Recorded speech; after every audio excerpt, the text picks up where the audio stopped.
Once upon a time, in a small and quiet village in southeastern Nigeria, there lived a humble farmer named Peter. Peter was a tall, hard-working young man with a good heart and a simple way of life. He was well loved by the villagers for his kindness and diligence, but he lived alone, content with the peaceful rhythm of his farm and the gentle song of the forest surrounding his home. Peter's quiet life began to change one evening as he returned from the market. The sun was setting, casting a golden glow over the land, when he saw a young woman sitting by the stream that flowed near his farm. Her name was Kioma, a beautiful maiden with radiant skin and eyes that sparkled like stars. She was known in the village for her charm, intelligence, and mysterious aura. Peter approached her cautiously. "Good evening, my sister," he greeted her. "Are you waiting for someone?" Kioma looked up, a soft smile gracing her lips. "Good evening. No, I just like to sit here and watch the water flow. It's peaceful." Intrigued by her calm demeanor, Peter decided to stay and talk with her. They spoke about the village, the crops, and the strange stories of the spirits that were said to linger in the forest. Kioma laughed often, and her laughter was like music to Peter's ears. From that day on, they began to see each other more often. Peter would find Kioma by the stream, and they would sit together, sharing stories and laughter. Their bond grew stronger with each passing day.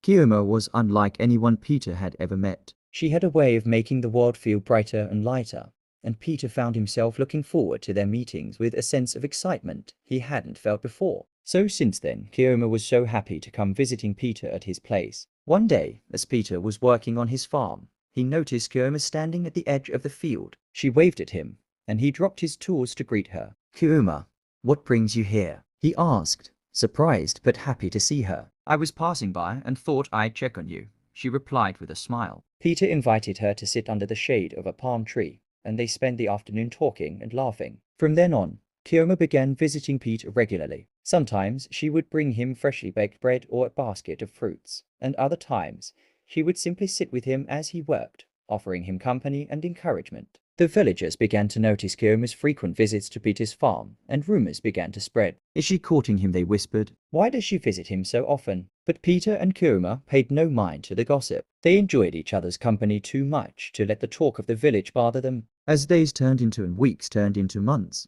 Kioma's visits became a regular part of Peter's life. She began to help him with his farming, planting seeds and harvesting crops. Peter was amazed at how easily she adapted to the hard work of the farm, despite her delicate appearance. "You're full of surprises, Kioma," Peter said one day as they worked side by side. "And you, Peter, are full of kindness," Kioma replied, her eyes sparkling with affection. Their bond grew deeper, and Peter began to feel something he hadn't felt before, a yearning for Kioma's presence. He realized he had fallen in love with her, but he didn't know how to tell her. One evening, as they sat by the fire outside Peter's house, Kioma looked at him with a serious expression. "Peter," she said softly, "do you ever wonder why I visit you so often?" Peter hesitated, unsure of how to respond. I enjoy your company, Kioma. Your visits make my days brighter." Kioma smiled, her eyes filled with warmth. "And your kindness makes my heart feel at home." One fateful evening, Kioma arrived at Peter's house after the sun had set. She looked different. Her usual bright demeanor was replaced by a quiet intensity. "Kioma, is everything all right?" Peter asked, concerned. "I needed to see you, Peter," she said, stepping closer. "There's something I've been wanting to say for a long time." Peter's heart raced as Kioma looked into his eyes. "Peter, I care for you deeply. I've been drawn to you from the moment we met, and I can't deny how I feel anymore." Peter was stunned but overjoyed. "Kioma, I feel the same way. I've been afraid to tell you, but you've become the most important person in my life." Their confession marked a turning point in their relationship. That night, as they sat together in Peter's room, their bond grew even stronger. They spoke of their dreams, their fears, and their hopes for the future. Kioma's presence filled Peter's home with warmth and love, and he knew he never wanted to be without her. As time went on, Peter and Kioma became inseparable. They worked together, laughed together, and supported each other through life's challenges. The villagers, once full of gossip, came to admire their love and partnership. Peter and Kioma's story became a tale told around the village fire, as a story of love,